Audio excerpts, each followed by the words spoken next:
What up? It's your boy T Bear here on the reaction. So, in case you wondering why I'm talking a little bit funny, y'all, my speech ain't the best anyway.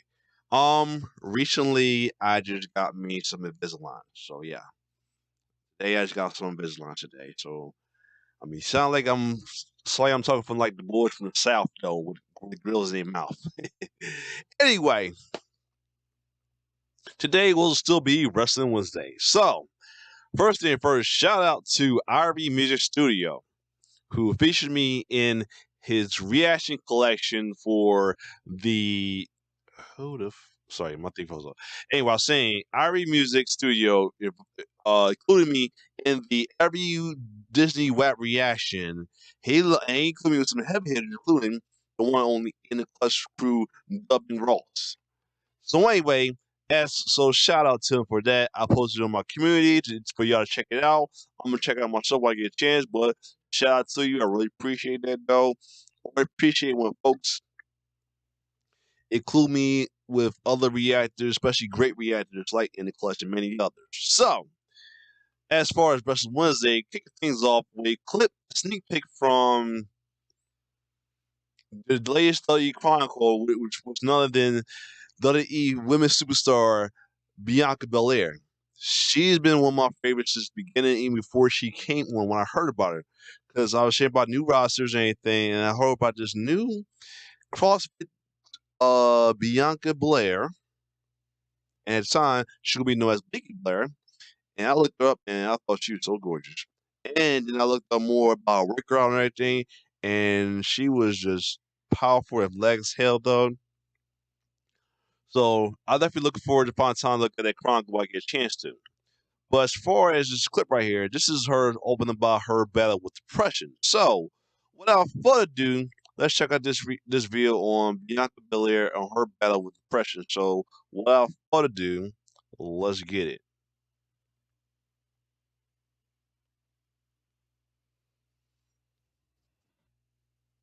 Sorry, I should have had this up set up a little while, but I get used to this. Mine, this thing, it hurt a little bit. Spent a lot of time by myself. Hold on. It is freezing up. The video that is. I'm gonna make sure we're straight. Start from the beginning. Here we go. Spent a lot of time by myself in high school. I Hmm. didn't want to get. Okay. I'm not sure why it's all right. I do apologize. I'm not sure I need to let it load up or I need to turn down the quality just to get it running and then hit auto afterwards.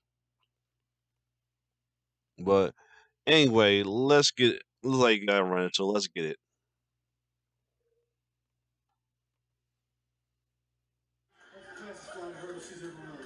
Spent a lot Mm-hmm. of time by myself in high school. I didn't want to get like involved in the wrong crowd. Everybody else was at parties. I was at home painting my walls and writing Mm-hmm. poems. And so this was just a book that I had. Some of this stuff I look back, I'm like, what in the world was I going through? Flojo. That was my idol Oh, growing up. nice. Okay, that's yeah.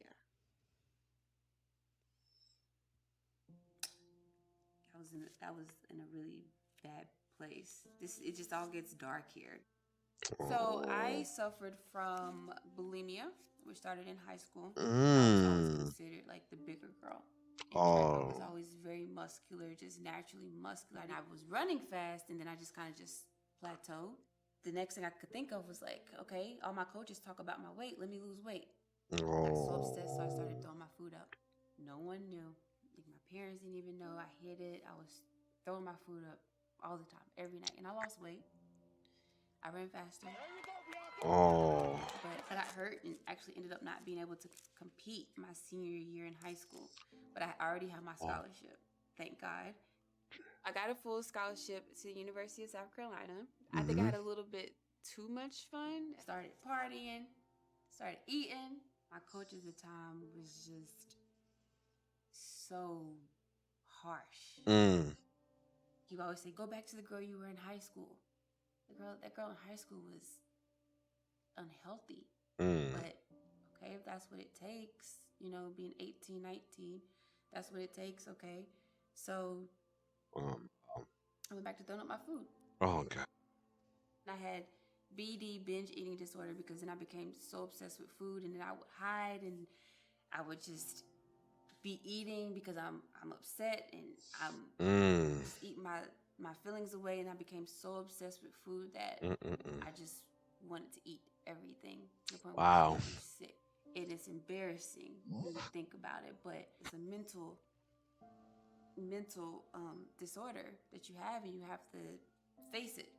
And when track is your identity and you're running slow, you're just like, well, nobody wants to be friends with the slow girl, so you think everybody Mm. wants to be your friend. It was in this That's 18-year-old sad. immature mind is just is can't handle all of this, and you think this is the end of the Wow. world, and that's what it felt like to me in that moment. I was at a very, very, very dark moment.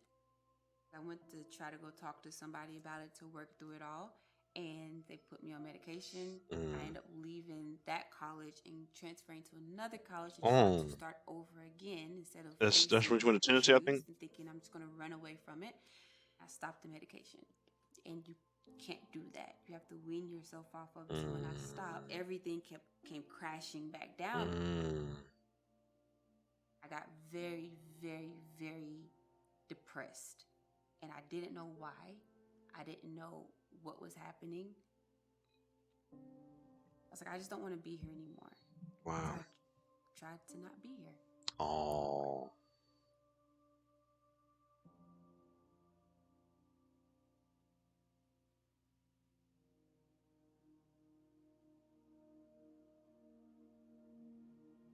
I ended up in a psychiatric hospital. I remember Wow.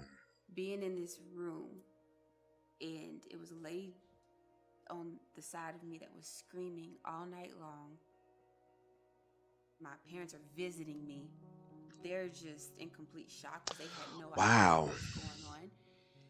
And now I feel bad because I feel like, oh God, they know that they think I'm crazy, and I feel like a failure. And so that was the moment when I was like, I need to go home. I can't keep running from college to college, and Wow. I have to face this. And I was able to sit there and talk to my parents and know that I have their support. That was like the moment for me where I felt very safe, and I felt like, okay, it's going to get better. It wasn't better at that moment, but I felt like it's going to get better. Mm.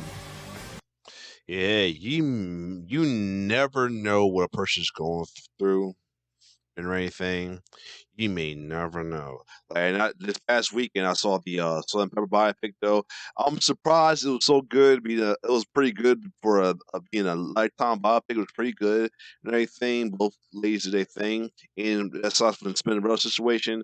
It was good and everything, and we learned about how Salt was dealing with bulimia and eating disorder and stuff like that as well too.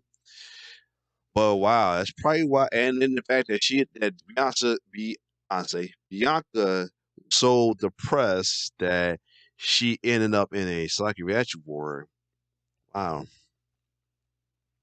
you never know a person's past, especially see how highly confident and talented, to be exact, she is. You never know what person goes through.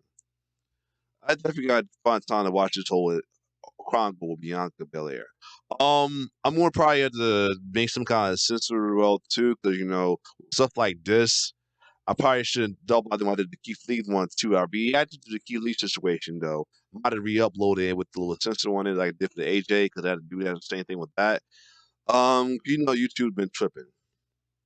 Other than that, hopefully I sound okay. Again, I got the Invisalign though, so sorry if my speech is worse than y'all think it is. I know people have talk shit on my speech and everything, but anyway, if you like my reaction, like, share, subscribe to my YouTube channel. It's your boy T-Bear signing off. One love.